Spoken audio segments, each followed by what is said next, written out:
رحم الله من قرأ الفاتحة.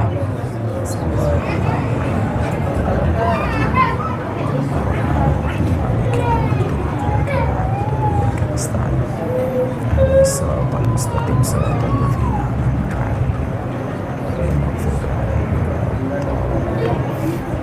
عليهم. لا حول ولا قوة إلا بالله العلي العظيم. أعوذ بالله من الشيطان اللعين الرجيم. بسم الله الرحمن الرحيم.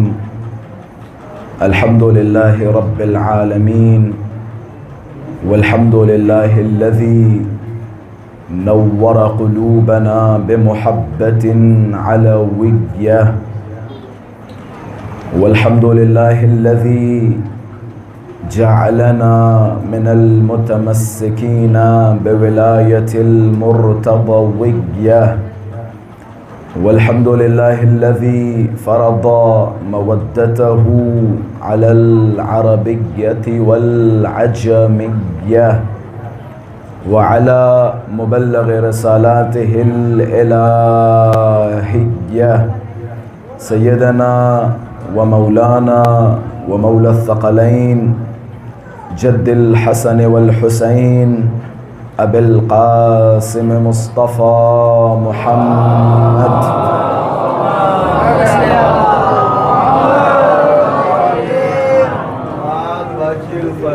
اللهم صل وسلم وزد وبارك على صاحب الدعوة النبوية والصولة الحيدرية والعصمة الفاطمية والحلم الحسنية والشجاعة الحسينية والعبادة السجادية والمآثر الباقرية والآثار الجعفرية والعلوم الكاظمية والحجج الرضوية والجود التقوية والنقابة النقوية والهيبة العسكرية والغيبة الإلهية الحجة القائمية.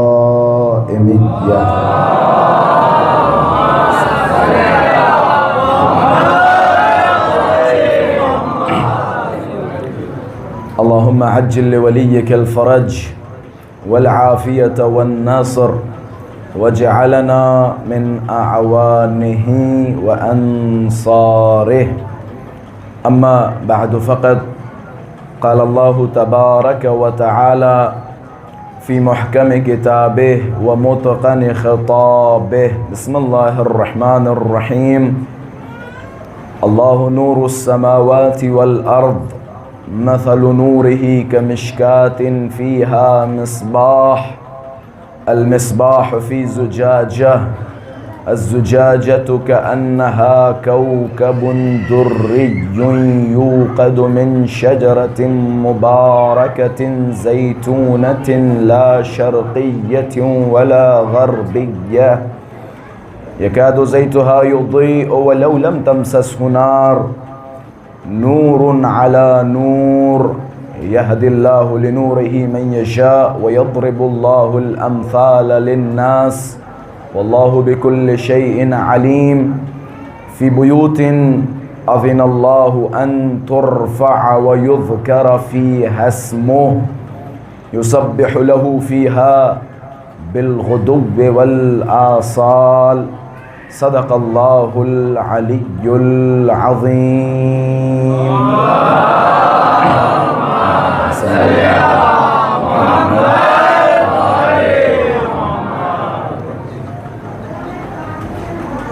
وجود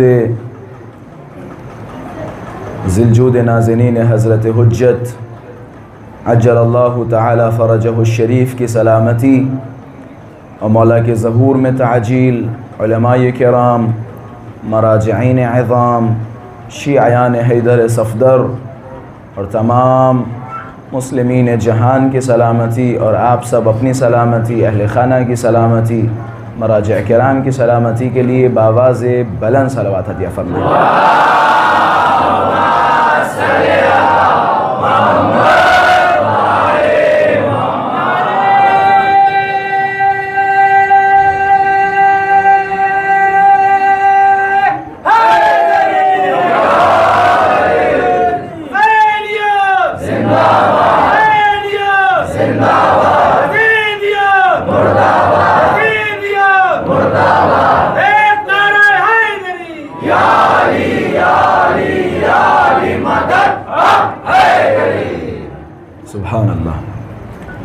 پروردگار متعال کی بارگاہ میں دعا گو ہوں، پروردگارہ ہم سب کی تمام عبادتوں کو قبول فرما۔ ہم نے جو بھی ایام اعزاء میں ابا عبداللہ الحسین کے لیے عزاداریاں کی، پروردگارہ ہمارے آنسوؤں کو، ہمارے ماتم کو، ہماری مجلسوں میں شرکت کو اور تمام ان خدمتوں کو جو ابا عبداللہ الحسین کے لیے انجام دی، پروردگارہ اپنی بارگاہ میں قبول و مقبول فرما۔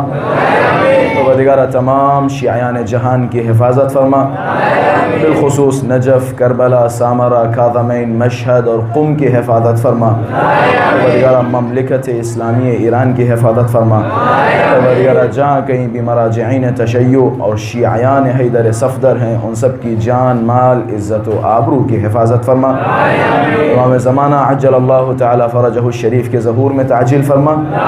ہم سب کو مولا کے اعوان و انصار میں شمار فرما۔ مولا کی سلامتی اور آپ سب تمام عزاداروں کی سلامتی کے لیے ایک مرتبہ اور ہدیہ صلوات ارشاد فرما۔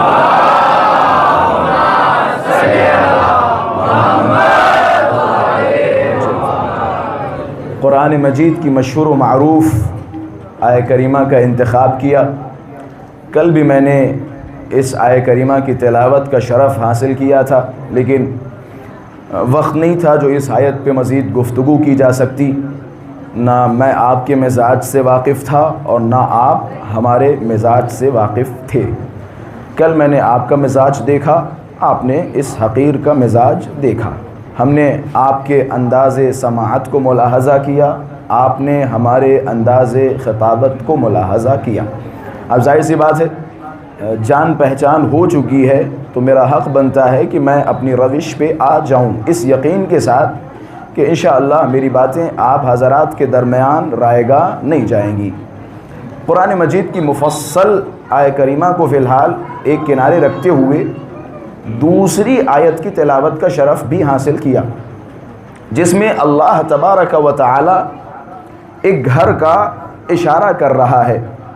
پہلے اللہ نے اپنے نور کا تذکرہ کیا اور بتایا اللہ نور السماوات والارض، اللہ زمین اور آسمانوں کا نور ہے۔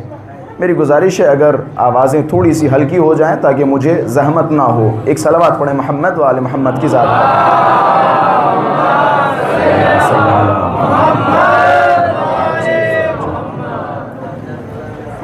انشاءاللہ مجلس کے تقدس کا خیال کیا جائے گا، دونوں طرف سے، خواتین کی طرف سے اور ہمارے برادران کی طرف سے بھی، دونوں کی سلامتی کے لیے بآواز بلند صلوات ہدیہ فرمائیں۔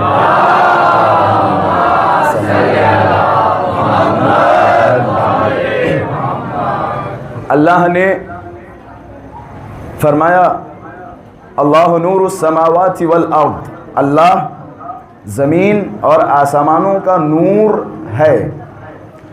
پھر اللہ نے اپنے نور کی مثل پیش کی۔ اللہ کی مثل ہوتی ہے، اللہ کی مثل نہیں ہوتی، یہ ہمارے عقیدے کے خلاف ہے۔ اللہ کا مثل نہیں ہو سکتا، لہٰذا اللہ نے اپنی مثل پیش کی۔ مثل اور مثل میں کافی فرق ہے۔ اللہ نے اپنے نور کی مثل پیش کرتے ہوئے فرمایا مثل نورہ کمشکات فیہا مصباح، اللہ کے نور کی مثل یہ ہے کہ جیسے ایک مشکات کہتے ہیں طاق کو، مشکات، اور اس مشکات میں ایک مصباح، ایک چراغ ہے۔ یہ اللہ اپنے نور کی مثل پیش کر رہا ہے۔ اللہ کے نور کی مثل یہ ہے کہ ایک طاق ہے۔ طاق آپ حضرات یقیناً جانتے ہوں گے، یہ جو پرانے ہمارے گھر ہوا کرتے تھے ان میں ایک چھوٹا سا طاقچہ ہوا کرتا تھا، اسے کہا جاتا ہے طاق، جس میں چراغ رکھا جاتا ہو۔ اللہ کے نور کی مثل ایک طاقچے کی طرح کہ جس میں مصباح ہو، چراغ ہو۔ مثل نورہ کمشکات فیہا مصباح، المصباح فی زجاجہ، اور وہ چراغ جو طاق میں رکھا ہوا ہے، وہ چراغ تنہا طاق میں نہیں ہے، بلکہ اس چراغ کی ایک فانوس نگہبانی کر رہی ہے۔ فانوس کسے کہا جاتا ہے؟ فانوس شیشے کو کہا جاتا ہے۔ آپ ماشاءاللہ سے علمی بیانات سننے کے عادی ہیں تو میرا حق ہے کہ میں علمی اور ڈیپ بیانات آپ حضرات کی خدمت میں پیش کروں۔ اللہ نور السماوات والارض مثل نورہ کمشکات فیہا مصباح المصباح فی زجاجہ. اور وہ چراغ جو طاق میں رکھا ہوا ہے وہ چراغ تنہا طاق میں نہیں ہے بلکہ اس چراغ کے لیے ایک فانوس ہے. فانوس کسے کہا جاتا ہے؟ زجاجہ کسے کہا جاتا ہے؟ زجاجہ کہا جاتا ہے شیشے کو. آپ نے پرانے زمانے کی لالٹین دیکھی ہے؟ ایک چراغ جلتا ہے، اوپر ایک شیشے کا کور ہوتا ہے، اسے کہا جاتا ہے فانوس. اس چراغ کی مثال یہ ہے کہ وہ طاق میں ہے اور فانوس اس چراغ کی حفاظت کر رہا ہے جو اس چراغ کو بجھنے نہیں دیتا. المصباح فی زجاجہ الزجاجۃ کأنہا کوکب دری یوقد من شجرۃ مبارکہ. اور وہ فانوس جو اس چراغ کی حفاظت کر رہا ہے وہ اس طرح ہے کہ جیسے چمکتا ہوا ستارہ. یوقد من شجرۃ مبارکہ. پھر فرما رہا ہے اللہ وہ چراغ جو جل رہا ہے وہ چراغ جلتا رہتا ہے، دہکتا رہتا ہے من شجرۃ مبارکۃ زیتونہ، ایک شجرہ مبارکہ سے. سبحان اللہ. قرآن مجید میں اللہ تبارک و تعالی نے اہل بیت کی تعریف کی، اہل بیت کی شخصیات کو بیان کیا، لیکن میری نظر میں اس آیت سے بہتر اور اس آیت سے جامع کوئی آیت نظر نہیں آتی کہ جس میں تمام اہل بیت اطہار کو اللہ نے شامل کر کے بیان کیا ہو. آیت کی خوبصورتی ہے یوقد من شجرۃ مبارکۃ زیتونیہ لا شرقیۃ ولا غربیہ. نہ کوئی شرقی ہے نہ کوئی غربیہ ہے. یکاد زیتھا یضیء ولو لم تمسسہ نار. شاید یہ شروعاتی مقدمہ تھوڑا سا ٹف ہو، تھوڑا سا ہارڈ ہو، لیکن جیسے ہی نتیجہ بیان کروں گا تو یہ ساری چیزیں روز روشن کی طرح آپ حضرات کی خدمت میں واضح و روشن ہو جائیں گی. یکاد زیتھا یضیء ولو لم تمسسہ نار. اس چراغ میں جو تیل ہے وہ دہکتا رہتا ہے، جلتا رہتا ہے. اسے جلانے کے لیے کسی آگ کی ضرورت نہیں پڑتی. بغیر آگ وہ چراغ ہمیشہ جلتا رہتا ہے. یکاد زیتھا یضیء ولو لم تمسسہ نار نور علی نور. ایک کے بعد ایک نور ہے. وَيَضْرِبُ اللَّهُ الْأَمْثَالَ لِلنَّاسِ. بھائی اللہ کا طریقہ تو یہی ہے. اللہ اسی طرح لوگوں کے لیے مثل بیان کرتا ہے، مثالیں بیان کرتا ہے. يَهْدِ اللَّهُ لِنُورِهِ مَن يَشَاءُ. اور پھر اللہ اس نور کے ذریعے جسے چاہتا ہے اسے ہدایت دے دیتا ہے، جسے اللہ چاہے اسے ہدایت دے دیتا ہے. واللہ بکل شیء علیم. اور بے شک اللہ ہی ہر چیز کا جاننے والا ہے. آیت کا ظاہر سی بات ہے لفظی ترجمہ میں نے نہیں کیا، مفہومی ترجمہ آپ حضرات کی خدمت میں پیش کر دیا.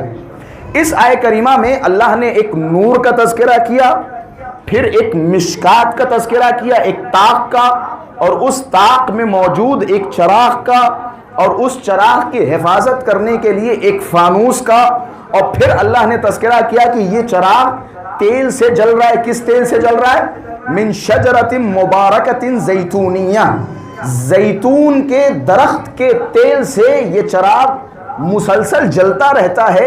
اور اس چراغ کو جلانے کے لیے مثال کے طور پہ نہ لائٹر کی ضرورت ہوتی ہے، نہ ماچس کی ضرورت ہوتی ہے، نہ کسی طرح کسی آگ کی ضرورت ہوتی ہے. ہمیشہ یہ تیل جلتا رہے گا بغیر اس کے کہ کسی آگ سے اپنے آپ کو مس کرے.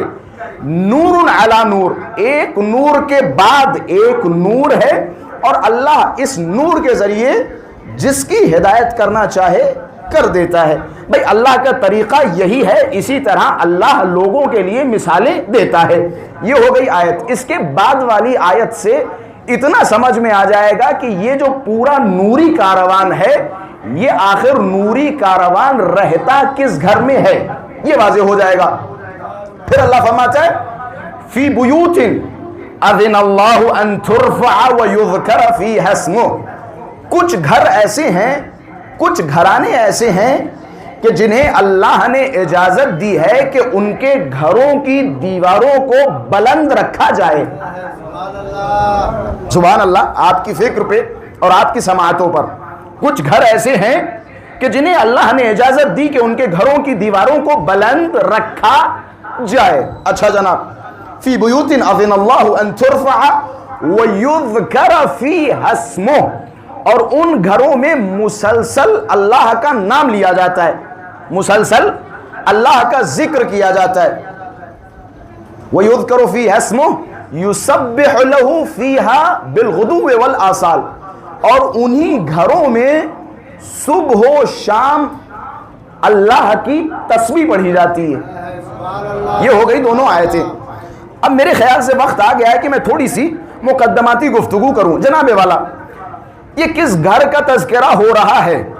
کس گھر کو اللہ نے تمام نجاستوں سے بلند و بالا رکھا؟ کون سا وہ گھر ہے کہ جس گھر میں روز و شب اللہ کا ذکر ہوتا ہے؟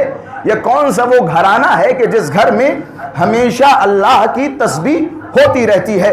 میں ایک چھوٹی سی مثال دے دوں پہنچانے کے لیے. جناب والا، یہ جو دو نمازوں کے درمیان ہم ایک تسبیح پڑھتے ہیں، ذرا غور کیجئے یہ تسبیح آئی کس گھر سے؟ یہ تسبیح جس گھر سے آئی ہے اللہ اسی گھرانے کا ان دونوں آیتوں میں تذکرہ فرما رہا ہے. رسول گرامی کے ایک صحابی رسول گرامی کی خدمت میں آئے. تفسیر زمخشری اور اہل تسنن کی دیگر تمام تفاسیر میں یہ روایت موجود ہے. رسول گرامی کے پاس ایک صاحب آئے. بس میں اپنی بات کا یہی سے آغاز کر رہا ہوں، ایک گھرانے کا تذکرہ، کہ جس گھرانے کے ایک فرد کا تذکرہ میں نے کل کیا اور اسی پہ انشاءاللہ آج بھی گفتگو ہوگی. کل زینب علیہ مقام کے علم پہ گفتگو ہوئی جو ابھی تمام نہیں ہوا. انشاءاللہ میں اسی کو کنٹینیو کروں گا ایک مقدمے کے ساتھ. رسول گرامی کے ایک بڑے صحابی رسول گرامی کی خدمت میں آئے اور آنے کے بعد بڑے ادب و احترام کے ساتھ سوال کیا کہ یا رسول اللہ، ای البیوت ہذہ، وہ گھرانے یا وہ گھر کہ جس کا تذکرہ اللہ تبارک و تعالی نے قرآن میں فرمایا، اللہ نے جس گھر کا تذکرہ قرآن میں کیا، یا رسول اللہ بتا بھی دیجئے وہ کون سا گھر ہے؟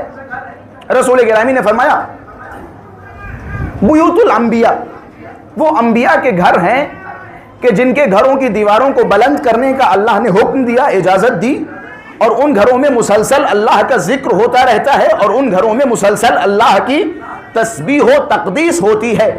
وہ انبیاء کے گھر ہیں. رسول گرامی نے بتا دیا.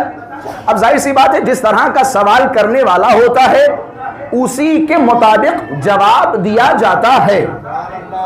جیسا سوال کرنے والا ویسا جواب دینے والا، اسی طرح سے جواب دیا جاتا ہے. سوال کرنے والے کی جس قدر معرفت ہوتی ہے جواب اسے اسی قدر ملتا ہے. انہوں نے سوال کیا وہ گھر کون سے ہیں؟ رسول گرامی نے فرمایا بیوت الانبیاء، وہ انبیاء کے گھر ہیں. بات ختم. ایک صاحب اور تھے، بڑے بوڑھے تھے، بزرگ تھے، لمبی داڑیاں تھیں، رسول گرامی سے محبت کرنے والے صاحب تھے. تاریخ نے ان کا نام لکھا. اب میں ظاہر سی بات ہے یہ ممبر کے کچھ تقاضے ہوتے ہیں اور ممبر کا تقدس ہوتا ہے، بعض نام اس ممبر سے اچھے نہیں لگتے. یہ ممبر علی و آل علی کے لیے ہے، بعض نام اس ممبر سے اچھے نہیں لگتے. نام ہے روایات ہیں، لیکن ظاہر سی بات ہے اس ممبر کا تقدس کا خیال رکھتے ہوئے میں ان ناموں کو اس ممبر سے لینا پسند نہیں کرتا. ایک صاحب کھڑے ہوئے، میں نے لفظ بزرگ استعمال کر دیا، میرے خیال سے اسی سے آپ کو پہنچ جانا چاہیے تھا. ایک بزرگ کھڑے ہوئے کہ یا رسول اللہ، اب ظاہر سی بات ہے ایک محاورہ ہے اردو زبان میں، چور کی داڑھی میں تنکا، جسے شک ہوتی ہے وہ ظاہر سی بات ہے اب ان کے پیٹ میں کھولن مچی ہوئی ہے. رسول گرامی نے بتا دیا بیوت الانبیاء، وہ انبیاء کے گھر ہیں. جواب لے کے چلے جاتے، ضرورت کیا تھی کسی بات کو کھودنے کی. لیکن انہیں پتا ہے کہ رسول گرامی کچھ تو چھپا رہے ہیں، کچھ تو چھپا رہے ہیں. اب انہیں جوش چڑھا، رسول گرامی کی خدمت میں گئے اور کہنے لگے یا رسول اللہ، کیا آپ نے جو جواب دیا وہ مکمل جواب ہے؟ رسول گرامی نے فرمایا میں نے جواب دے دیا، آپ جا سکتے ہو. لیکن وہی بات ہے اب ان کے دل میں تو کچھ چل رہا تھا. وَأَشَارَ إِلَى بَيْتِ عَلِي وَفَاطِمَةَ، انہوں نے سر کھجاتے ہوئے علی و فاطمہ کے گھر کی طرف اشارہ کیا اور اشارہ کرنے کے بعد فرمایا کہ یا رسول اللہ، کیا یہ گھر بھی انہی گھروں میں سے ہے؟ بھائی تمہیں سوال نہیں کرنا چاہیے تھا، تم جواب لے کے چلے جاتے، مسکراتے ہنستے، کہتے چلو شکر ہے اور گھروں کا تذکرہ نہیں ہوا. لیکن بار بار جب سوال کر رہے ہو یا رسول اللہ کیا علی و فاطمہ کا گھر بھی انہی گھروں میں سے ہے کہ جن کے گھروں کی دیواروں کو بلند کرنے کا حکم دیا گیا، جن گھروں میں مسلسل اللہ کا ذکر ہوتا ہے، جن گھروں میں مسلسل اللہ کی تسبیح و تقدیس ہوتی ہے. اب جیسے ہی سوال کیا، اب ظاہر سی بات ہے رسول گرامی کا اب حق بنتا ہے کہ اس کا جواب دیں. جیسے ہی سوال کرنا تھا رسول گرامی کے چہرے پہ مسکراہٹ آئی. حضرت نے یہ نہیں فرمایا کہ یہ گھر بھی انہی گھروں میں سے ہے، بلکہ فرمایا بل من افاضلها، کہ یہ گھر نہ صرف یہ کہ انبیاء کے گھروں میں سے ہے بلکہ تمام گھروں میں سب سے افضل اگر کوئی گھر ہے تو وہ علی و فاطمہ کا گھر ہے.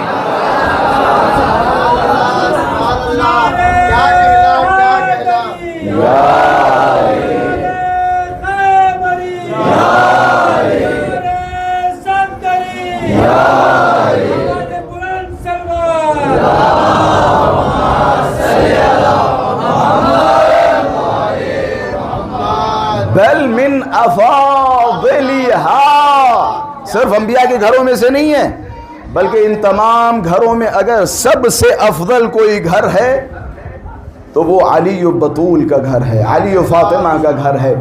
یہی وہ گھرانہ ہے کہ جس کی مثال اللہ قرآن مجید میں ایک نور کی مثل دے کے فرما رہا ہے. اب آئیے چھٹے امام کی بارگاہ میں.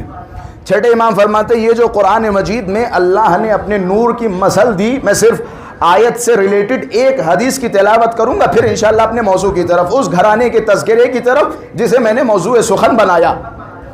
چھٹے امام فرماتے کہتے اللہ نے اپنے نور کی مثل دی کہ یہ جو اس قرآن کی آیت میں مشکات ہے، المشکات ہی جدتی فاطمہ، اس آیت کریمہ میں طاق سے مراد ہماری جدہ فاطمہ ہے. مصباح هو الحسن والزجاجہ هو الحسین، یہ جو چراغ سے مراد ہے وہ حسن مجتبیٰ کی ذات ہے. والزجاجہ، اور فانوس سے جو مراد ہے وہ امام حسین شہید کربلا کی ذات ہے. یعنی جناب سیدہ کو کیا بیان کیا گیا؟ طاق. طاق کسے کہا جاتا ہے؟ طاق کسے کہا جاتا ہے؟ جس میں چراغ کو جگہ ملے. میں الفاظ کو بدل کے کہوں، طاق کہتے ہیں چراغ کی پناہ گاہ. قرآن کی آیت ہے، مولا کے الفاظ ہیں، میرا صرف ایک تجزیہ ہے جو اپنے الفاظ میں آپ کی خدمت میں قرآن اور حدیث کو پیش کر رہا ہوں. طاق میری جدہ فاطمہ کی ذات ہے، مصباح حسن مجتبیٰ کی ذات ہے، زجاجہ حسین شہید کربلا کی ذات ہے. یعنی اس تین جملے کا نتیجہ یہ نکلتا ہے کہ وہ ذات جو مصباح اور زجاجہ کے لیے پناہ گاہ ہے، وہ ذات جو پناہ دینے والی ہے، یا میں الفاظ کو تھوڑا سا اور بدلوں، اسی آیت میں جائیے، امامت کا بھی تذکرہ ہے، نبوت کا بھی تذکرہ ہے، لیکن طاق کسے کہا گیا؟ جناب سیدہ کی ذات کو. یعنی پناہ گاہ کس کی ذات ہے؟ جناب سیدہ کی ذات ہے. تو میں یہ جملے کہہ سکتا ہوں امامت اور نبوت کی پناہ گاہ کو زہرا کہا جاتا ہے. الفاظ میں اگر تھوڑی بہت کمی رہ گئی ہو تو آئیے جناب والا میرے ساتھ حدیث قصہ کی طرف آئیے. جناب سیدہ کو میں نے دعوے کے ساتھ کہا کہ جناب والا امامت اور نبوت کی پناہ گاہ، پناہ دینے والی ذات کس کی ہے؟ جناب صدیقہ کی ذات ہے. آپ کو دلیل چاہیے؟ حدیث قصہ کی طرف آئیے. رسول گرامی تھکے ہارے جناب سیدہ کے گھر میں داخل ہوئے اور فرمانے لگے انی اجد فی بدنی ضعفا، اے میری بیٹی فاطمہ میں اپنے بدن میں کمزوری محسوس کر رہا ہوں. بھوپال والے سوال کریں گے یا رسول اللہ اگر آپ اپنے بدن میں کمزوری محسوس فرما رہے ہیں تو جائیے کسی ڈاکٹر کے پاس، کسی طبیب کے پاس. میں نے پناہ گاہ، منبع یا مأجا کسے بیان کیا ہے؟ جناب سیدہ کی ذات کو بیان کیا ہے. ملجا جناب سیدہ کی ذات ہے. رسول گرامی جناب سیدہ کے گھر پہ آگے فرما رہے ہیں انی اجد فی بدنی ضعفا، میں اپنے بدن میں کمزوری محسوس کر رہا ہوں، ضعفت محسوس کر رہا ہوں. ہاتھوں کو جوڑوں گا یا رسول اللہ، بدن میں کمزوری تھی، ڈاکٹر کے پاس جاتے، طبیب کے پاس جاتے. جناب سیدہ کی چادر کی طرف کیوں آ رہے ہیں؟ جناب سیدہ کی چادر میں کیوں داخل ہو رہے ہیں؟ گویا رسول گرامی بتانا چاہ رہے ہیں کہ زمانے والوں سن لو، جب امامت یا نبوت کمزوری محسوس کرے تو شفا فاطمہ کی چادر سے ملتی ہے. مشکات ہی فاطمہ، ملجا پناہ گاہ، امامت و نبوت کی جڑ بنیاد جناب صدیقہ کی ذات ہے. جناب صدیقہ کی ذات ہے کہ جس نے نبوت و امامت کو پناہ دی. ایسی پناہ دی، میں نے کل اشارہ کیا تھا کہ رسول گرامی کو یہ کہنا پڑا یا فاطمہ، یا فاطمہ، اے میری بیٹی فاطمہ، انت ام ابیہا یا انت ام ابیک، اے میری بیٹی فاطمہ تم نے ایسی میری مجھے پناہ دی یا ایسا میرا خیال رکھا کہ آج مجھے کہنا پڑ رہا ہے کہ اے میری بیٹی فاطمہ تم اپنے باپ کی ماں ہو، تم اپنے باپ کی ماں ہو. نبوت و امامت کی پناہ گاہ کسے کہا جاتا ہے؟ جناب سیدہ کی ذات کو کہا جاتا ہے. جناب والا آئیے اسی دہلیز پر اس آیہ کریمہ کے اور بھی الفاظ ہیں جو انشاءاللہ آنے والی مجلسوں میں ایک ایک کر کے بیان کرتا چلوں گا انشاءاللہ. میں نے تذکرہ کیا ایک گھرانے کا، اور کل میں نے اسی گھرانے کے ایک فرد کا ذکر کیا کہ جسے زینب کہا جاتا ہے، باپ کی زینت. اور انشاءاللہ ان 4 دنوں کی مجلسوں کا موضوع میں کوشش کروں گا جناب زینب سلام اللہ علیہ کی ذات ہی رہے. جناب زینب سلام اللہ علیہ کا علم کے لیے بس ایک جملہ کافی. امام جو وحی الہی کے بغیر کلام نہیں کرتا. آپ کہو گے جناب ایسی بات؟ جی جناب ایسی ہی بات ہے. رسول گرامی نے فرمایا، رسول گرامی کے بارے میں اللہ نے کیا فرمایا؟ وما ينطق عن الهوى ان هو الا وحی یوحا. ماشاءاللہ سے ہی مجلسوں کی برکت ہے کہ ہمیں بہت ساری آیتیں حفظ ہو جاتی ہیں، بہت ساری حدیثیں حفظ ہو جاتی، تو یہ بھی آیت میرے خیال سے مجالس کی برکات میں سے ہونی چاہیے اور حفظ ہونی چاہیے. رسول گرامی کے لیے کیا فرمایا؟ وما ينطق عن الهوى ان هو الا وحی یوحا. یہ رسول اپنی طرف سے کوئی کلام نہیں کرتے، جو بھی کہتے ہیں وہ اللہ کی طرف سے کہتے ہیں. یہ بات رسول گرامی کے حق میں ثابت ہے یا نہیں؟ ثابت ہے نا. اگر یہ بات رسول گرامی کے حق میں ثابت ہے تو وہی رسول گرامی فرماتا ہے اولنا محمد و اوسطنا محمد و آخرنا محمد. ہمارا پہلا بھی محمد ہے، درمیانی بھی محمد ہے، اور ہماری آخری حجت مہدی بھی ہمارا محمد ہے.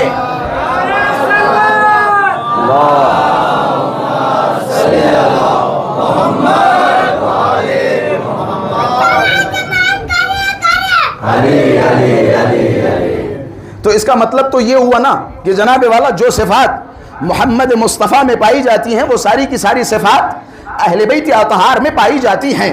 اب اگر امام سجاد کوئی لفظ کہیں تو گویا یہ لفظ صرف امام سجاد کے دہن مبارک سے نہیں نکلا، بلکہ یہ لفظ رسول گرامی کے دہن مبارک سے نکلا.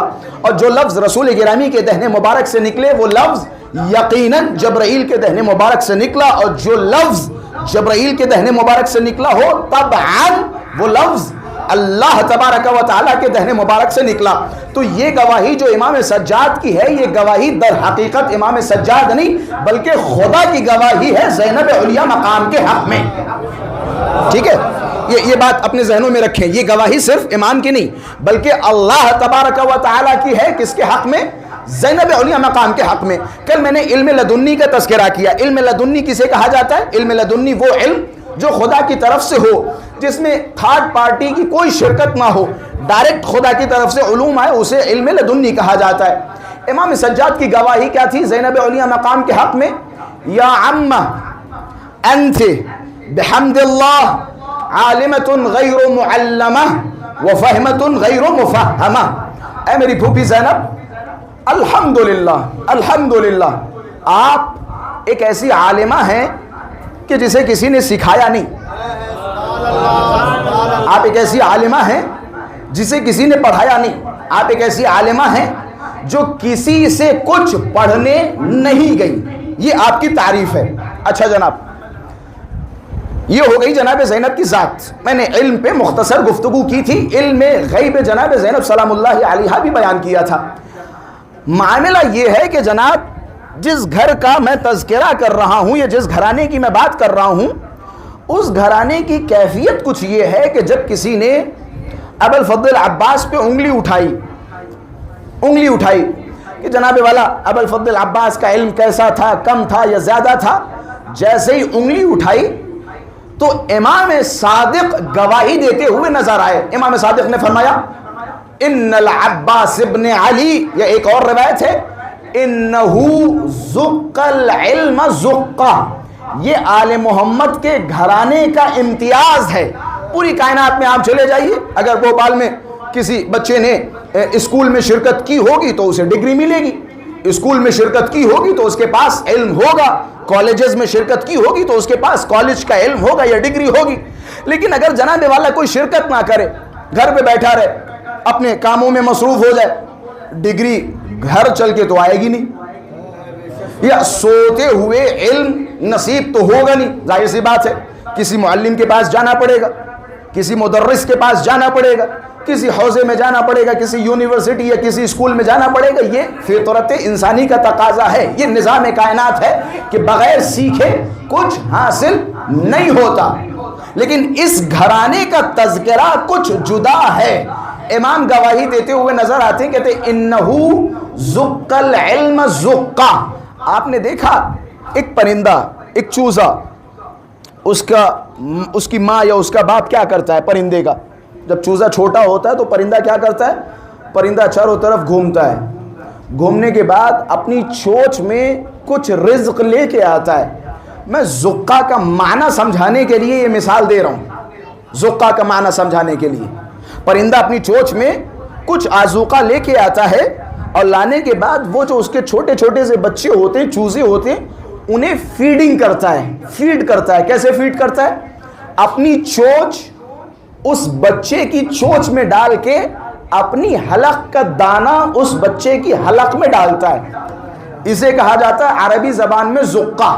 اب میرے خیال سے میں اپنی بات صحیح طریقے سے آپ حضرات تک پہنچاؤں گا. مولا کیا فرماتے ہیں؟ انہو، یعنی یہ جو آل محمد کی شخصیات ہیں، زق العلم زقہ، انہیں علم سکھایا نہیں، بلکہ جیسے ہی یہ پیدا ہوتے ہیں انہیں علوم گھٹیوں میں پلائے جاتے ہیں. انہیں علوم گھٹیوں میں پلائے جاتے ہیں، انہیں پلائے جاتے ہیں. یہی وجہ ہے جب کسی نے اشارہ کیا ابو الفضل عباس کی طرف کہ جناب والا مولا عباس اتنے پڑھے لکھے نہیں تھے، نعوذ باللہ من ذالک، مولا عباس شجاع تھے، بہادر تھے، سب کچھ تھے، لیکن اتنے پڑھے لکھے نہیں تھے. تو ایک کیا خوبصورت ایک عالم دین نے مثال دی کہ نبی امام تشریف فرما تھے، آل محمد کے علوم کو سمجھنے کے لیے بس یہی کافی. آپ کے پاس کچھ پہنچا ہو یا نہ پہنچا ہو، روایتیں پہنچی ہوں یا نہ پہنچی ہوں، لیکن اس کا ہرگز یہ مطلب نہیں بنتا کہ ان کے پاس نعوذ باللہ علوم کی کوئی کمی ہے. میرے خیال سے اس سے بہتر مثال کوئی نہیں ہو سکتی، اس سے بہتر مثال کوئی نہیں ہو سکتی. نبی امام کے پاس ابو ہاشم جعفری گئے، امام تشریف فرما تھے، امام گفتگو فرما رہے تھے. ایک سائل آیا، فار ایگزامپل اس نے عربی میں سوال کیا، نبی امام نے عربی میں جواب دیا. پھر ایک سائل آیا، اس نے فار ایگزامپل فارسی میں سوال کیا، امام نے فارسی میں جواب دیا. دیکھیں امام فارسی کے ساتھ آپ والی بھی فارسی جانتے ہیں، آپ گھبرائے نہیں، آپ کی بھی فارسی جانتے ہیں. پھر کوئی صحابہ مثال کے طور پہ دنیا کی مختلف زبانوں میں سوال کرتے رہے، امام اس کا جواب دیتے رہے. ابو ہاشم جعفری کھڑے، شاک ہو گئے، پریشان ہو گئے، تعجب میں پڑ گئے کہ مولا یہ کیا معاملہ کیا ہے؟ جو آدمی آپ کے پاس آ رہا ہے، جس زبان میں سوال کر رہا ہے، آپ اسے اسی زبان میں جواب دے رہے ہیں. مولا نے فرمایا ابو ہاشم جعفری تمہیں تعجب ہے؟ کہ جی مولا تعجب ہے، آپ اتنی زبانوں پہ مسلط ہیں.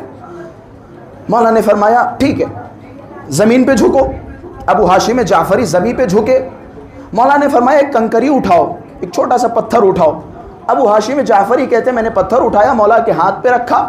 مولا نے اس پتھر کو لیا, اپنی زبان پہ رکھا. علم اہل بیت کے لیے یا اولاد اہل بیت کے لیے اس سے بہتر مثال میں دے ہی نہیں سکتا, اور میرے خیال سے اس سے بہتر مثال آپ سن ہی نہیں سکتے.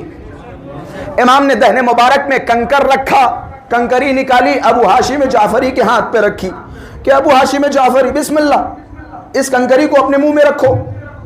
ابو ہاشم جعفری کہتے ہیں جیسے ہی میں نے اس کنکری کو اپنے منہ میں رکھی, فی الفور 70 زبانوں پہ مسلط ہو گیا. فی الفور 70 زبانوں پہ مسلط ہو گیا. اب میں دیکھیں پوری سماعتوں کا طالب ہوں اس جملے پہ جو میں بیان کرنے والا ہوں, فی الفور 70 زبانوں پر مسلط ہو گیا. بھئی قصہ آپ کے حوالے, قصہ آپ نے سن لیا, اب نتیجہ میرے حوالے, نتیجہ میں بیان کروں گا. ذرا غور کریں اور سوچیں, وہ جو آل محمد کے بچوں کے اوپر انگلیاں اٹھاتے, ان کے علوم کے اوپر انگلیاں اٹھاتے, ان کے شعور کے اوپر انگلیاں اٹھاتے, ان کے لیے اس سے بہتر مثال نہیں ہو سکتی. ذرا سوچو, غور کرو, اگر نوے امام کے پاس کوئی غیر معصوم آئے اور وہ امام اپنا لعاب دہن کنکری کے ذریعے اسے منتقل کرے تو وہ فی الفور 70 زبانوں پہ مسلط ہو جائے, اما اس کے بارے میں کیا کہو گے کہ جس نے پیدا ہوتے ہی علی کی زبان چوسی ہو.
قابل غور بات ہے یہ نہیں, یہ آل محمد کے گھروں کے بچوں کی مثالیں ہیں.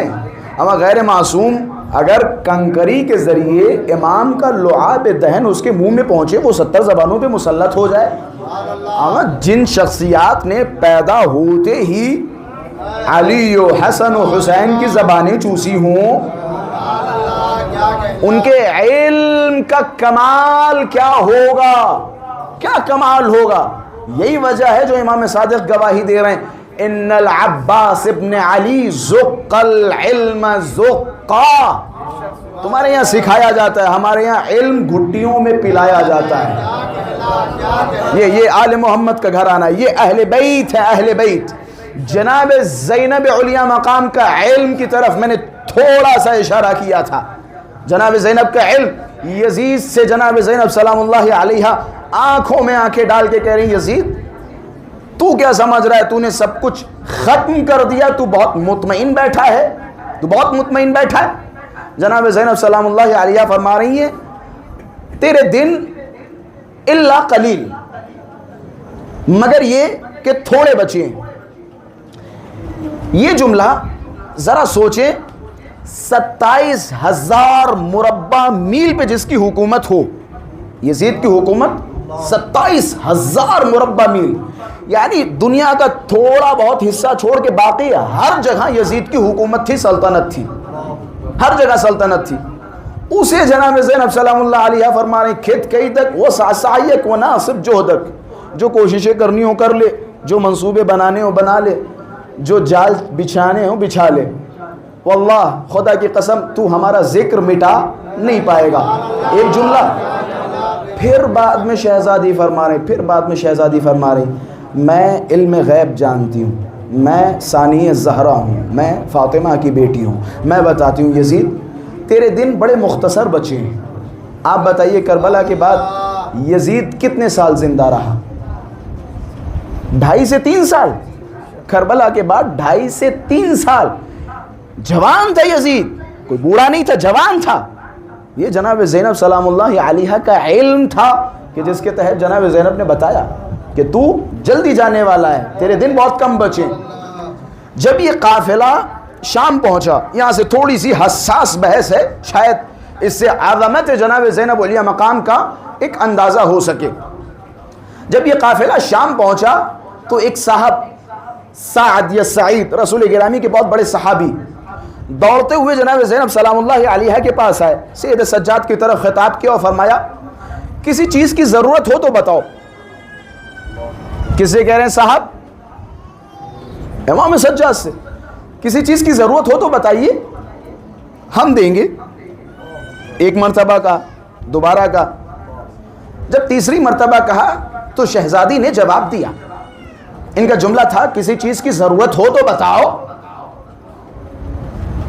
شہزادی کا جواب بیان کرنے سے پہلے اپنے اس کلچر اور اپنے معاشرے کی طرف آ جاتا ہوں. ہمارے یہاں بھی بعض اوقات ہم یہ تصور کرتے ہیں، ہم یہ سوچتے ہیں کہ جناب والا ہم یہ جو چھوٹی موٹی عزاداریاں کر رہے ہیں، چھوٹی موٹی مجلسیں کر رہے ہیں اور چھوٹے موٹے ہم جیسے مولویوں کو بلا لے رہے ہیں، تو تصور یہ ہوتا ہے کہ جناب ہم بہت بڑے کام کر رہے ہیں عزاداریوں کے لیے، ہم بہت بڑا کام کر رہے ہیں.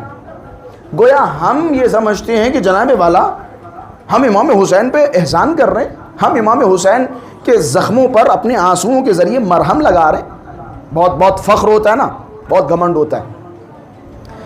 ان تمام باتوں کو اپنے ذہن میں رکھ کے پھر جناب زینب سلام اللہ علیہا کا جواب سنیے گا. جواب کیا ہے کہ شہزادی کسی چیز کی ضرورت ہو تو بتائیے. پہلے تو شہزادی نے اپنی حیثیت بتائی کہ ہم کون ہیں اور تم کس سے اس طرح سے خطاب کر رہے ہو، ہم ہیں کون. روایت کے جملے، خدا کی قسم قربان جاؤ جملوں پہ. وقد اومات الى الناس ان اسکتوا، شہزادی نے ایک انگلی کا اشارہ کیا، ان اسکتوا، خاموش ہو جاؤ. الى الناس، تمام لوگوں کی طرف ایک انگلی کا اشارہ کیا، خاموش ہو جاؤ. خاموش کون ہوا؟ یہ جناب زینب سلام اللہ علیہا کا پاور بتا رہا ہوں. خاموش کون ہوا؟ علم بتا رہا ہوں. روایت کے جملے کہتے جیسے جناب زینب سلام اللہ علیہا نے اشارہ کیا خاموش ہو جاؤ، وہ گھوڑے جو چل رہے تھے، وہ اونٹوں کے گلوں میں گھنٹیاں جو بج رہی تھی، وہ اپنی جگہ پہ رک گئی. کیا کہنا، ہاں تعجب ہے اس سے سخت لفظ روایت کا. یا زینب یا زینب یا زینب روحی لک الفدا. صرف گھوڑے نہیں رکے، صرف جانور اپنی جگہ پہ نہیں رکے. یہ ہارٹ بیٹس دیکھتے ہیں، اوپر نیچے ہوتی ہیں. روایت کا لفظ خدا کی قسم کہتے جب زینب سلام اللہ علیہا نے انگلی کا اشارہ کیا تو جانور تو رکے ہی رکے، وہ نفس یا وہ سانسیں جو اوپر نیچے ہو رہی تھی وہ ایک جگہ پہ ٹھہر گئیں. لفظ ہے روایت کا، ایک جگہ پہ ٹھہر گئیں. جناب زینب سلام اللہ علیہا کے ایک اشارے سے یہ شہزادی بتانا چاہ رہی کہ ہماری طاقت کیا ہے، ہمارا پاور کیا. پھر میسج دیا شہزادی نے. یہ جو کہہ رہے تھے کس چیز کی ضرورت ہو بتائیے، ہم آپ کو دیں گے. شہزادی نے خطاب کیا کہ خبردار، ہم قیدی ضرور ہیں لیکن محتاج نہیں ہیں. قیدی ہیں لیکن محتاج نہیں ہیں. ہمیں محتاج نہ سمجھنا. ہم نے انگلی کا اشارہ کر کے تمہیں بتا دیا ہمارا پاور کیا ہے، ہماری طاقت کیا ہے. اما اگر ہم چاہیں تو آسمان کو زمین پہ لا سکتے ہیں، زمین کو آسمان بھیج سکتے ہیں. یہ ہماری طاقت ہے، یہ ہماری طاقت ہے. خبردار یہ الفاظ اپنے واپس لے لو. ہم محتاج نہیں ہیں، قیدی ہیں لیکن محتاج نہیں ہیں. پھر شہزادی نے فرمایا جو میرے خیال سے دنیا کے ہر شیعہ کو غور کرنا چاہیے. شہزادی نے فرمایا سعد یا سعید، تم اپنے درجات یا اپنی ترقی کے لیے ہماری خدمت کرنا چاہو تو کرو، اپنی ترقی کے لیے ہماری خدمت کرنا چاہو کرو، ہم پہ احسان کرنے کی کوشش نہ کرنا۔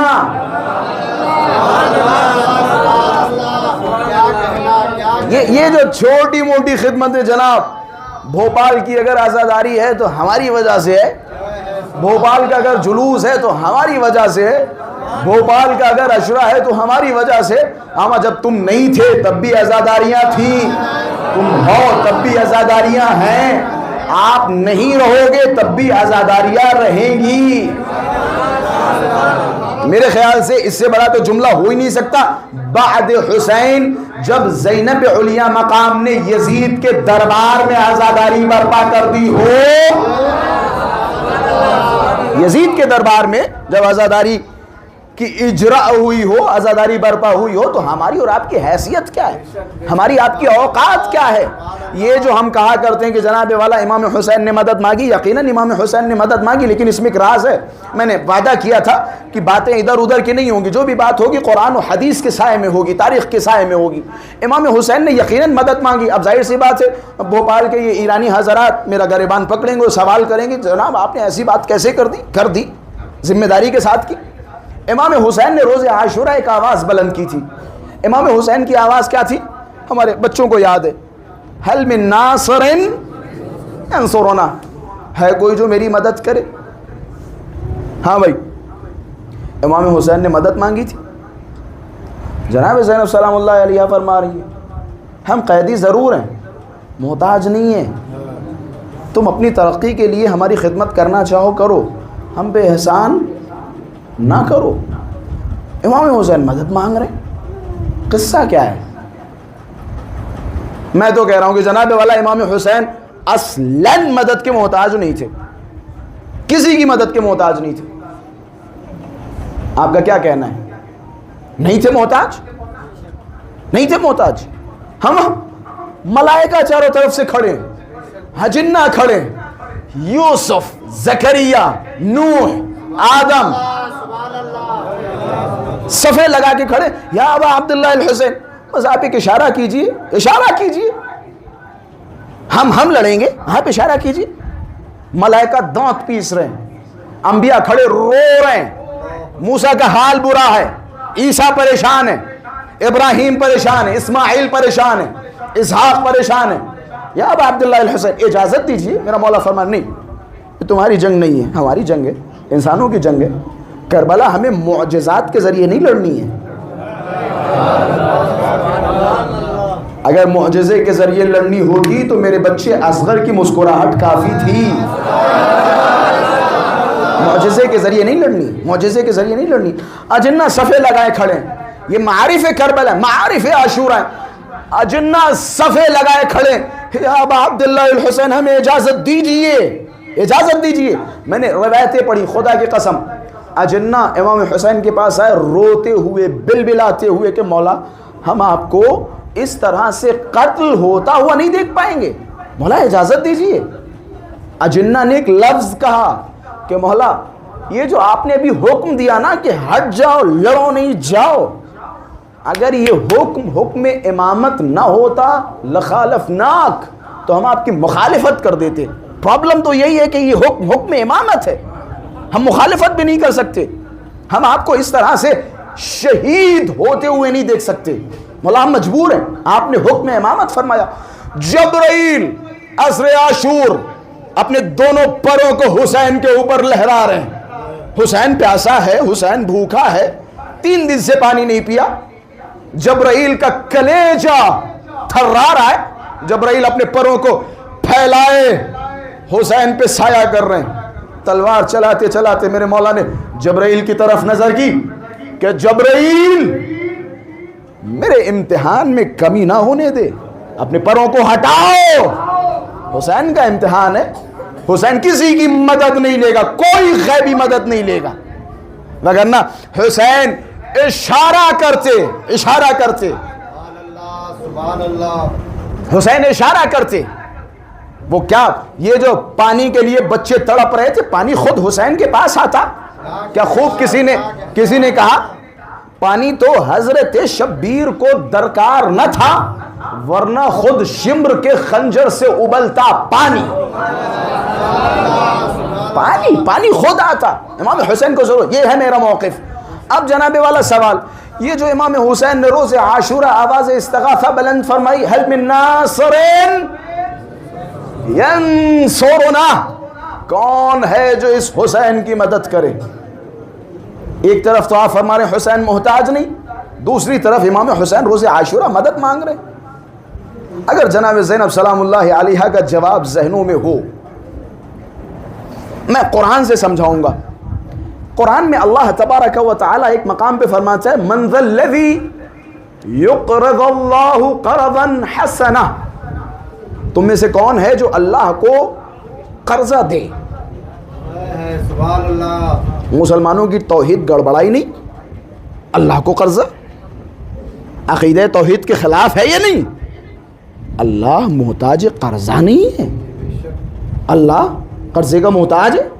اللہ فرما رہے تم میں سے کون ہے جو اللہ کو قرضہ دے؟ یہ قرآن کی آیت ہے۔ اچھا جناب،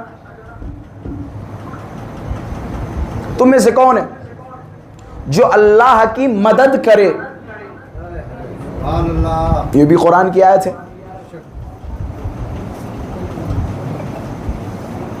ان تنصروا اللہ ینصرکم ویثبت اقدامکم، یہ قرآن کی آیت ہے۔ اگر تم اللہ کی مدد کرو گے، اللہ تمہاری مدد کرے گا اور پھر تمہیں ثابت قدم رکھے گا۔ بھوپال والے پریشان ہیں کہ مولانا نے پریشان کر دیا۔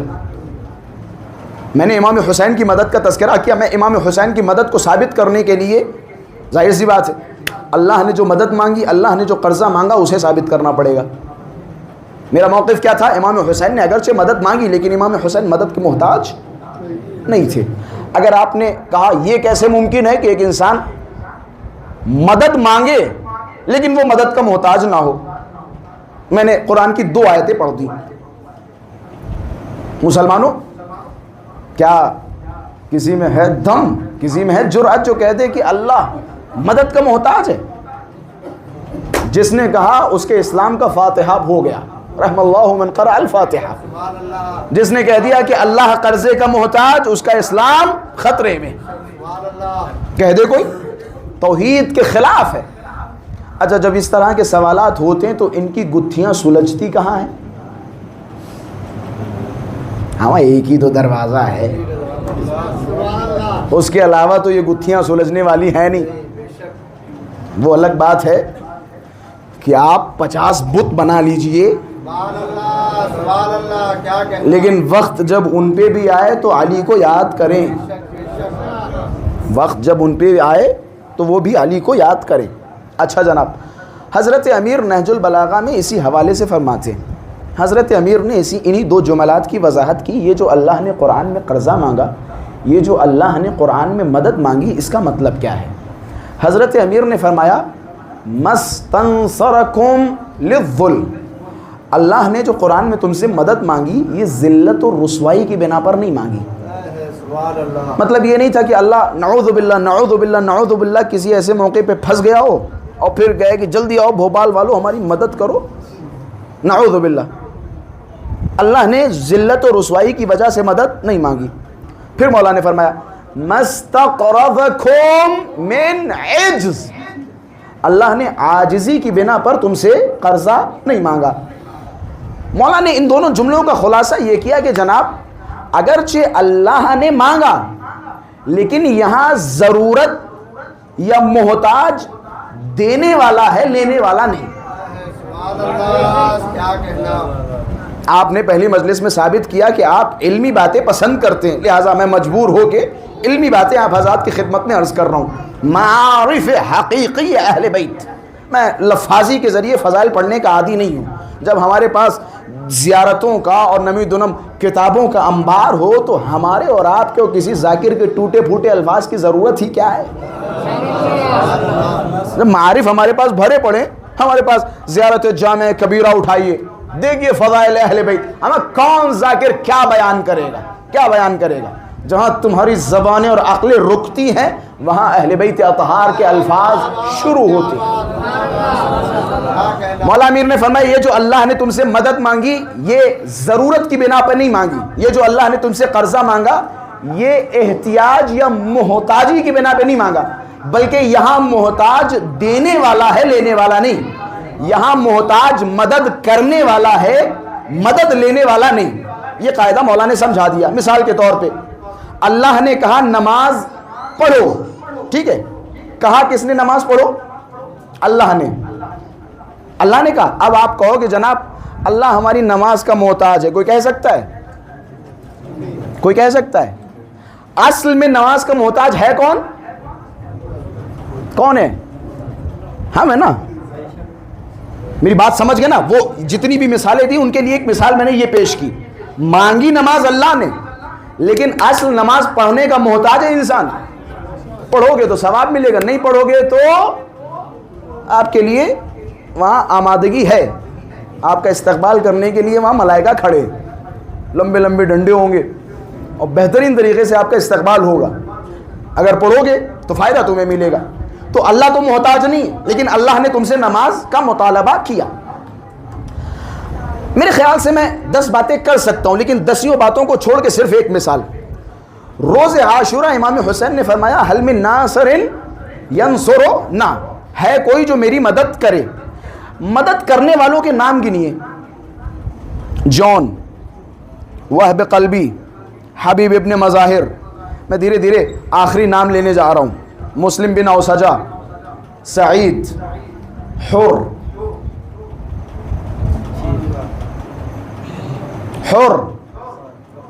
مدد کس نے کی؟ حر نے۔ مانگی کس نے مدد؟ پہنچے نہیں پہنچے؟ پہنچانا پڑے گا۔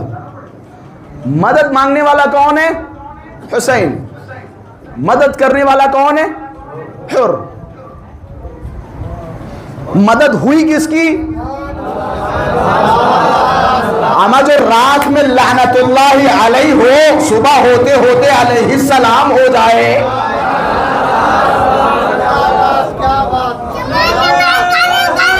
علی علی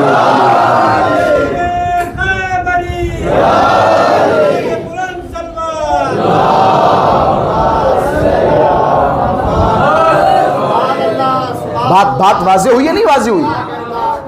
مدد حسین نے مانگی، مدد کی کس نے؟ حر نے۔ امام حسین کو کیا فائدہ ہوا؟ حر گئے امام حسین کے ساتھ جا کے شہید ہو گئے۔ اگر حر نہ جاتے 72 کی جگہ 71 شہید ہوتے۔ امام کو تو شہید ہونا ہی تھا۔ حر نے کیا کیا؟ حر نے در حقیقت اپنی مدد کی، اپنی مدد کی، اپنی مدد کی۔ یہی تو جناب زینب سلام اللہ علیہ سمجھانا چاہ رہی تھی، ہم قیدی ہیں، مجبور نہیں ہیں، محتاج نہیں ہیں۔ تم اپنی ترقی کے لیے ہماری خدمت کرنا چاہو تو کرو، ہم پہ احسان کرنے کی کوشش نہ کرو۔ تم ہم پہ رو رہے ہو، یہ تصور نہ کرنا کہ امام حسین تمہارے گریے کے محتاج ہیں۔ ٹھیک ہے، ہم مجلسوں میں کہتے ہیں کہ جناب والا شہزادی آنسو لینے آتی ہے، لیکن ہرگز اتنا سا بھی یہ وہم و گمان نہ ہے کہ جناب والا تمہارے یا ہمارے آنسوؤں کی محتاج ہیں شہزادی۔ یہ تو تمہاری خوش نصیبی ہے کہ تمہارے ان آنسوؤں کو لے کے شہزادی موتیوں میں تبدیل کر دے، یہ تمہاری خوش قسمتی، تمہاری خوش قسمتی۔ وگرنہ امام حسین پہ رونے والوں کی کمی نہیں ہے۔ میرا مولا فرماتا ہے کامل الزیارات ابن قولویہ یہ قمی 1000 سال پرانی کتاب لکھتے ہیں 4000 ملک عند قبر الحسین شعف وغبر، 4000 ملائکہ امام حسین کی قبر کے چاروں طرف بیٹھے ہوئے ہیں۔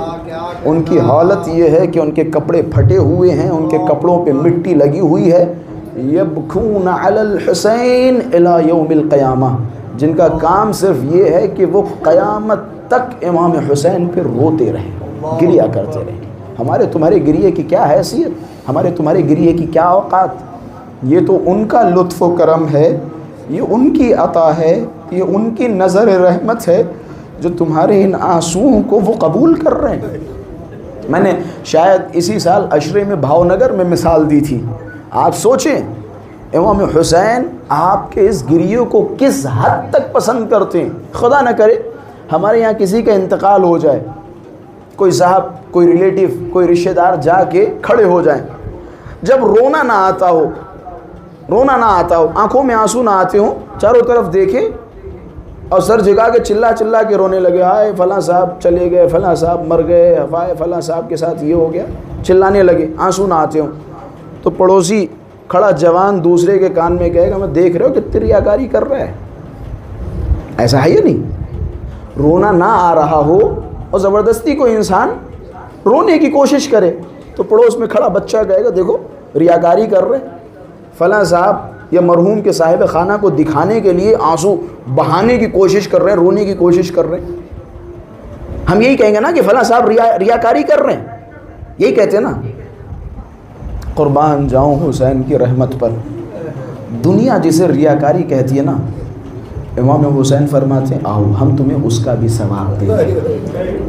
رو, اگر رونا نہ آتا ہو تو رونے جیسا منہ بناؤ, ہم تمہیں اس کا بھی ثواب دیں گے.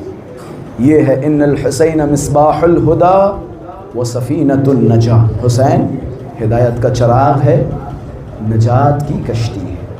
حسین کی کشتی میں جو سوار ہوا اسے نجات جلدی ملے گی.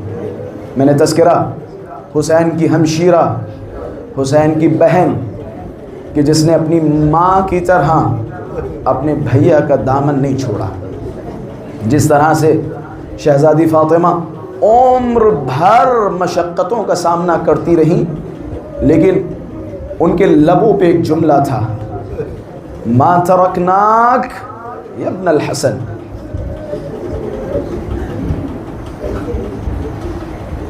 ما ترکناک یا علی ابن ابی طالب, اے علی ابن ابی طالب میں آپ کو چھوڑوں گی نہیں. یہ کس کا نعرہ تھا؟ جناب زہرا سلام اللہ علیہا کا. مصائب میں 2 سے 3 منٹ پڑھوں گا لیکن احساس کرا کے مصائب کے 2 جملے. جناب صدیقہ اور جناب زینب سلام اللہ علیہا دونوں میں ملتی جلتی صفات پائی جاتی ہیں. جناب زینب کو ہم کہتے ہیں ثانیہ زہرا. زہرا کا ایک عمل کیا تھا؟ زہرا کا ایک عمل یہ تھا کہ آخری لمحات تک زہرا نے علی کا دامن نہیں چھوڑا. جب جناب صدیقہ سلام اللہ علیہا دروازے کے پیچھے کھڑی ہوئیں, باغیان مدینہ نے دروازے میں آگ لگائی. دروازہ جب جلنے لگا ایک لائی آگے بڑھا, اپنے نحس پہر سے در فاطمہ پہ لات ماری, دروازہ فاطمہ کے پہلو پہ گرا, پہلو شکستہ ہوا. فضا آئی, اے فضا محسن شہید ہو گیا. فضا میری پسلیاں ٹوٹ گئیں. بس میں شہزادی کے مصائب نہیں پڑھنا چاہ رہا تھا لیکن جملے آ گئے. فضا میری پسلیاں ٹوٹ گئیں. جیسے فضا نے سنا نا, فضا نے جیسے ہی شہزادی کو اٹھانے کی کوشش کی, ایک جملہ فرمایا کہ اے فضا این ابا الحسن, ذرا مجھے یہ بتاؤ علی کہاں ہیں؟ جعل الحبل فی عنقہ ویجر الیہ. فضا نے جیسے ہی بتایا نا, شہزادی علی کے گلے میں رسی ڈال کے لائیں کھینچتے ہوئے لے گئے. روایت کے الفاظ ہیں زہرا اپنی جگہ سے کھڑی ہوئی, پہلو شکستہ ہے, محسن شہید ہو چکا ہے. ایک ماں سے بہتر کوئی نہیں سمجھ سکتا جب اس کا بچہ اس کے شکم میں شہید ہو جائے, وہ بھی ظلم و زیادتی سے. زہرا نے اپنے شکم پہ ہاتھ رکھا, دوڑتی ہوئی علی کے پیچھے پیچھے گئی. روایت کے الفاظ ہیں علی کی ابا کے دامن کو پکڑ لیا. میں آہستہ پڑھ رہا ہوں لیکن آپ زہرا کو پوسا دیں. ابا کے دامن کو پکڑ لیا, لائی چھڑانے کی کوشش کر رہے. زہرا کی زبان پہ بس ایک جملہ ہے, میں ابا الحسن کو نہیں چھوڑوں گی, ابا الحسن کو نہیں چھوڑوں گی.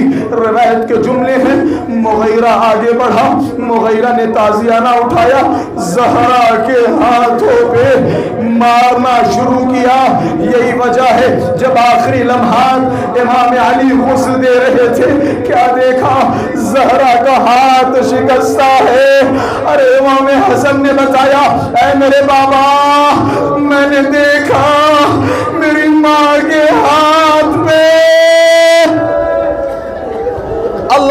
اکبر اللہ اکبر.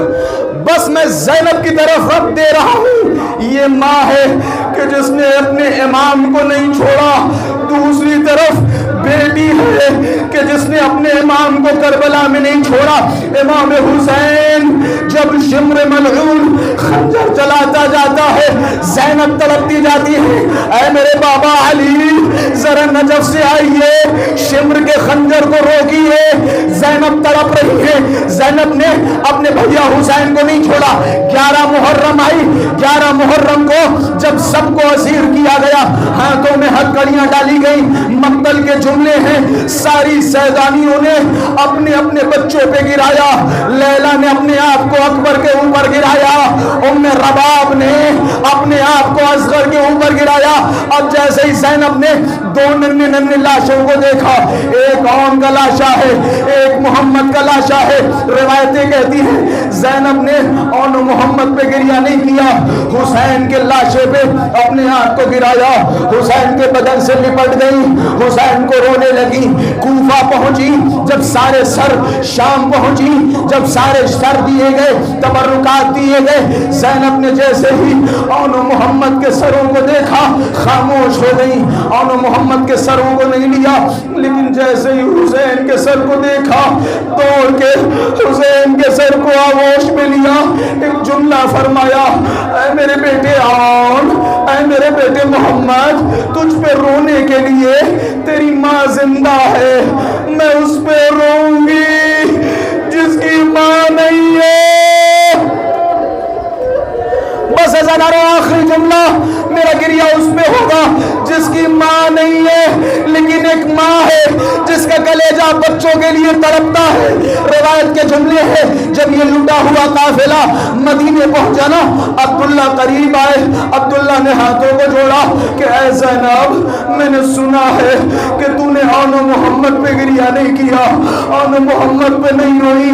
زینب نے تسلی کے ساتھ عبداللہ کو بٹھایا کہ عبداللہ ذرا بتا میں حسین پہ گریہ کرتی یا اون محمد پہ گریہ کرتی اور اس پہ گریہ کرتی جسے 12 ضربوں میں مارا گیا یا اون محمد پہ گریہ کرتی.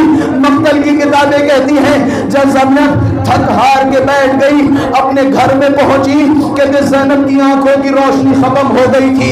دیوار کا سہارا لے کے 2 ننھے ننھے مسلوں کو اٹھایا. آخر ماں کا بھی کلیجہ ہے کہتے مسلوں کو اٹھایا. ایک اون کا مسلح ایک محمد کا مسلح دونوں مسلوں کو کلیجے سے لگایا. اے میرے بیٹے محمد اے اون تیرے بغیر ماں کا جینا دشوار. اے بیٹے مجھے معاف کرنا یہ ماں تجھ پہ رو نہ سکی یہ ماں تجھ پہ آنسو نہ بہا سکی.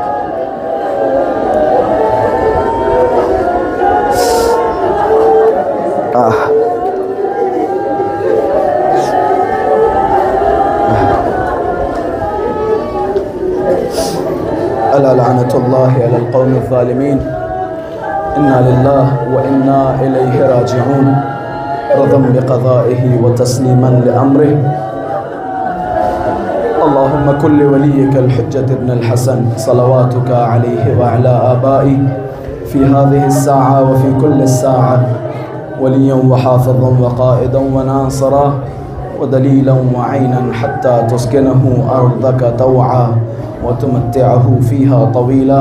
ربنا تقبل منا إنك أنت السميع العليم. مات حسين.